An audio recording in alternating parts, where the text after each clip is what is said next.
आप देख रहे होंगे बंगाल जल रहा है, वहां की मुख्यमंत्री चुप है। मैं जोगी जी को रिक्वेस्ट करूंगा वो बंगाल में तुरंत आए। जोगी बड़ो बड़ो बात कर रहा है, सबसे बड़ा भोगी है। सांप्रदायिक हिंसा के चलते पश्चिम बंगाल इस समय विरोध प्रदर्शन का अखाड़ा बना हुआ है। मुर्शिदाबाद की घटना के बाद से तो हर तरफ पश्चिम बंगाल की चर्चा है और इस घटना की निंदा हो रही है। हिंसा को लेकर राजनीतिक पार्टियां भी एक दूसरे पर तलवारें भांजने में लगी हुई हैं। मुर्शिदाबाद में हुई हिंसा पर यूं तो राजनीतिक पार्टियां और उनके नेता खूब बयानबाजी कर रहे हैं। वहीं इस बीच उत्तर प्रदेश के मुख्यमंत्री योगी आदित्यनाथ अचानक ही हाईलाइट हो गए हैं और वजह है उनके द्वारा दिए गए भाषण, जिसमें उन्होंने मुर्शिदाबाद का जिक्र करते हुए एक नहीं बल्कि कई बार दंगइयों को अपने तरीके से सबक सिखाने की बात कही। पहले आप उनके ये जोरदार भाषण सुनिए। आप देख रहे होंगे बंगाल जल रहा है, वहां की मुख्यमंत्री चुप है, दंगाइयों को शांति दूत कहती है। अरे लातों के भूत बातों से कहां मानने वाले हैं। लेकिन सेकुलरिज्म के नाम पर इन लोगों ने दंगाइयों को दंगा करने की पूरी छूट दे रखी है। पूरा मुर्शिदाबाद पिछले एक सप्ताह से चल रहा है, सरकार मौन है। पिछले एक सप्ताह से आप पश्चिमी बंगाल के अंदर का नजारा देख रहे होंगे। पश्चिमी बंगाल के अंदर कैसे गरीबों को, दलित हिंदुओं को कैसे दंगों का शिकार बनाया जा रहा है।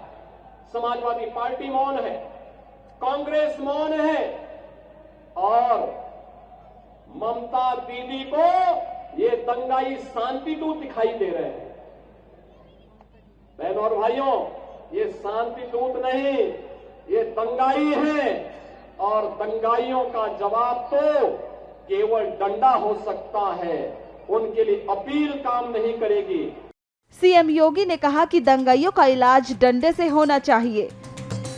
फिर क्या था, सीएम योगी का ये जोरदार भाषण सुनकर पश्चिम बंगाल के बीजेपी कार्यकर्ता उनको बुलाने लगे हैं, प्रदर्शन कर रहे हैं। सुनिए शुवेंदु अधिकारी ने क्या कुछ कहा। जोगी जी ने यूपी का हर प्रोग्राम में बंगाल का हिंदू का हालत और मुर्शिदाबाद का राइट्स को लेकर बोल रहा है। कल बोल रहा है इसको सबक सिखाने के लिए भाषा नहीं डंडा का जरूरत है, इसलिए जोगी जी को टारगेट कर रहा है। मैं जोगी जी को रिक्वेस्ट करूंगा वो बंगाल में तुरंत आए और लगातार उन्होंने हिंदू का रक्षा करने के लिए यहाँ थोड़ा काम करे। शुवेंदु अधिकारी जिस तरह सीएम योगी को आने के लिए बोल रहे हैं, उससे उनके मन की पीड़ा को समझा जा सकता है। अब इस पर सवाल उठता है कि क्या सीएम योगी पश्चिम बंगाल जाएंगे? खैर, इस सवाल का जवाब तो वक्त के साथ मिलेगा। लेकिन ममता बनर्जी इस बात को सुनकर अपना आपा खो बैठी हैं और सीएम योगी को लेकर कह रही हैं कि योगी बड़ी बड़ी बातें कर रहे हैं। यूपी से 69,000 टीचर चाकरी गए। जोगी बड़ो बड़ो बात कर रहा है, सबसे बड़ा भोगी है। महाकुंभ में कितना लोगों का मौत हुआ, कितना लोगों ने इंजर्ड हुआ, कोई लिस्ट ऑफ पब्लिकली दिया? नहीं दिया। बड़ा बड़ा बात करते हो। किसने एनकाउंटर में मेरा मारा? एक भी में रैली किसी को नहीं करने देते, एक भी मिছিল नहीं करने देते, लोगों को डर दिखा के रख दिया। मुर्शिदाबाद में वक्फ बिल को लेकर हुए बवाल से पूरा देश हैरान है और सीएम योगी की कही ये बातें कि दंगाइयों का इलाज डंडे से होगा, अब इस बात पर खूब राजनीति हो रही है।